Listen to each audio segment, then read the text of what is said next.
Moto will continue in a moment on Toonami. Okay, so why do you watch anime?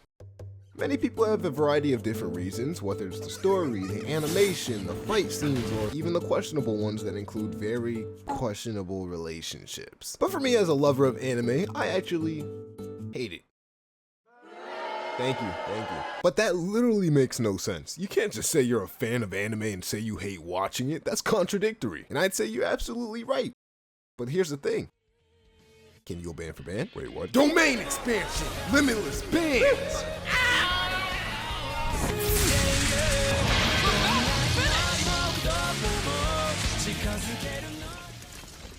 Okay. Like I was saying, I've been watching anime for quite some time. I mean, I started watching anime when I was like 10 years old, watching kids use metal spinners only to pass out at the end of the fight. This is what I found interesting. Now here I am as a 21-year-old man who has watched a plethora of different anime shows, whether it's shonen, slice of life, and even sometimes live action shows. Oh, okay, maybe not those ones. But even after all the shows that I've watched, all the time I spent on watching these animes, I try to keep myself from watching it. Why, you may ask? Well, it all started like this. Around 6 months ago, I was talking to one of my friends and the topic landed to, yo, quick question. Have you ever watched One Piece? Nah, I never really got into it, to be honest. I mean, I feel like it's way too long to try and catch up now. I mean, what episode is it in, like 1200? You see, when I said those exact words, there were two things that would happen. Either one, we'd move on and talk about something else like a normal person. Damn, I mean, it's a great show, but if you don't watch it, it's fine. Or two, he would pause for a few seconds and say, "My nigga, are you crazy?"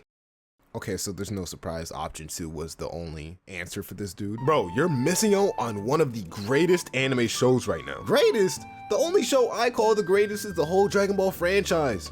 So, can I help you? No, but maybe I can help you. I need an adult. I am an adult.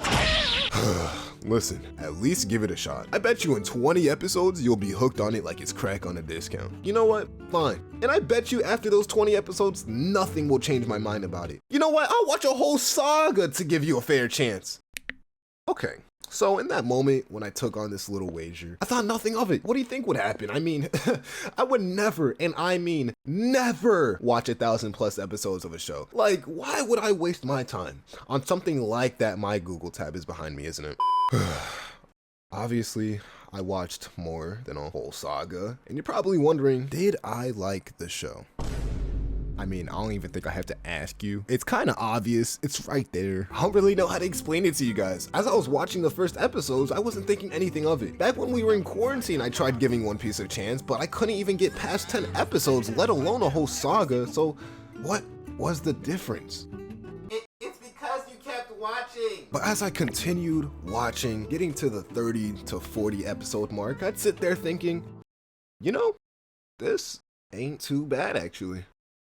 Yep, that's how it started. And ever since then, I continued to watch it every single day. And to be quite frank with you, this was the very first show I ever cried to. Like when I tell you, out of all the sad animes that I've seen, like Erased, Anohana, and even Akame ga Kill, I've never cried. So, did I like watching One Piece? Yes, of course I did. But you just said, my fault, you can continue. As I was saying, yes, I like the anime. I mean, if I literally let out thug tears watching, of course it's a great show. It brought out emotions I've never felt towards many other shows, anime related or not. But in all honesty, it wasn't the best thing for me. You're probably confused on what I mean, so let's move on to...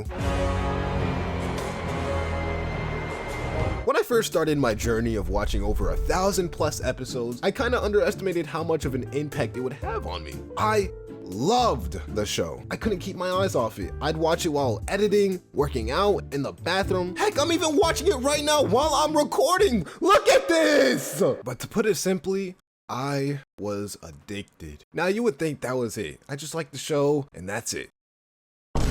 For the people who don't know, this is Trafalgar Law's sword, and I think I bought this around maybe 400 to 500 episodes deep, which is probably the same time we actually get introduced to Trafalgar Law. Actually, hold on. Let me check real quick. Alright, so look at this. Trafalgar Law is the captain of the Heart Pirates and is referred to as one of the worst generation. He makes his first appearance in the series in chapter 498 of the manga and episode 392 of the anime. I barely even knew the character, let alone his backstory, and yet I still bought this sword. Why did I buy this sword? Why? Okay, I know exactly why now. I just thought the character was cool. And don't get me wrong, I've done this plenty of times where I'd watch a show, get really obsessed about everything in the show, and then end up buying multiple figures, manga books, pictures of the anime, and even full-on keyboards. I'm not even kidding, I have a Jujutsu Kaisen keyboard. Not to say that's necessarily a bad thing. Many people do that with shows and characters they love, but it becomes a problem when you do it just because. And that's exactly what I was doing. Here's another quick story for y'all. You see, back around August to September of 2023, I was talking to one of my friends, Simply Kenny. And just to make this clear, he's a big One Piece fan and was one of the people that actually told me to watch it, but not to be confused with my other friend that I made a bet with. At some point, he started talking about these One Piece trading cards, or they like to call it TCGs. The idea of opening a pack hoping to get one of the rarest cards in the set and either keeping it to play with or selling it for over $500 to $1,000 just felt like a waste of money and honestly sounded pretty dumb. So the only way for me to make him stop yapping about it, so the only way for me to understand what he was actually talking about, I asked him, why do you even buy these trading cards even with how expensive they can get? Most of the time you're not even guaranteed to get the card you want, so why do it? Honestly, bro, I just like collecting them. Wait, I think I misheard you. So you don't even play with them? I mean, kinda, but I usually just collect them more than anything. Huh. I sat there trying to figure it out because I couldn't understand the point of buying these cards. Why are these so popular? Like, I still can't get it. To this day, I still can't. So he showed me just a few pictures of the cards he was trying to get, and let's just say I kind of liked it. So I said, fine, if I go to the mall and find these cards, I'll buy one and only one pack just to see what I get. The next day I go to the mall, end up in Target, and there it is. Funnily enough, there was one more left. One pack left out for the taking. It was like I found the One Piece. I know it was bad. I know, please don't leave yet. So I pick it up, go to the self-checkout and scan the pack. But before I even pay, I felt a wave of regret, and almost as if my future self was just telling me that if I buy this, I'm going to regret it and I'm never going to forgive myself for buying something so unnecessary to my life at that moment. Have a good day, sir. Anyways, I bought the pack. I opened them up and honestly, some of the cards I got were pretty good. Each card I pulled looked better than the last until I was already done. I looked through all the cards I had, looked up and thought to myself, I wonder if I can get better cards. There it is, you actual buffoon!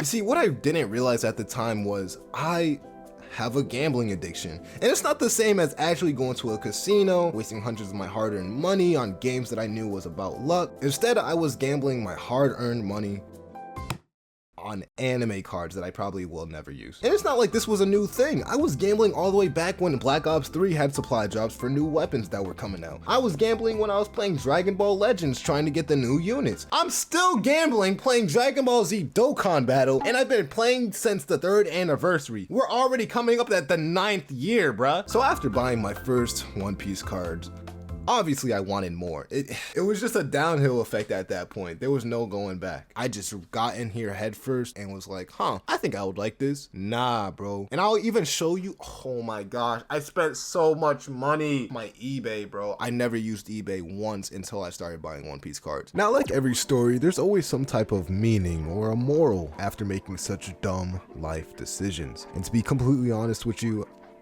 I actually didn't write anything for this. And for a while, I stopped editing this video to really understand why I'm making it in the first place. But after so long, I think I found a good way to end this off. No matter how much I hate anime, no matter how much I hate the fact it brings emotions out of me that I don't even show to other people, there's always gonna be a place for it in my heart. People need something that makes them whole, and for many people it could be a variety of things. Whether it's believing in a certain religion, a person that they can relate to, or in most cases, a show that relates to the person's real world life. We're all born in this world to experience things and figure out what we like and don't like. So even when making dumb decisions or dumb mistakes, such as buying a cardboard cutout of a fictional character, there's always time to reflect and realize what you're doing before it gets worse. Like buying OnlyFans or watching hentai. Yo, it's your boy Sensei J here. Real quick before I let y'all go, thank y'all so much for 1,000 subs. I couldn't have made it without y'all. I'm hoping to do bigger and better things. Also, big shout outs to Vibi for even giving me these character sprites. These characters were really inspired by Kurt Ritchie himself. So if you don't know Kurt Ritchie, link in the description.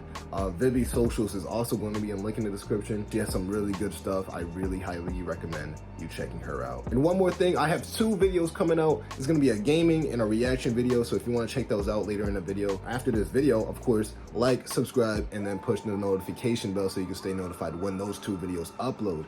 I like that. I like that. I like that. Anyways, thank you so much for watching this video, and I'll check y'all in the next one. Peace.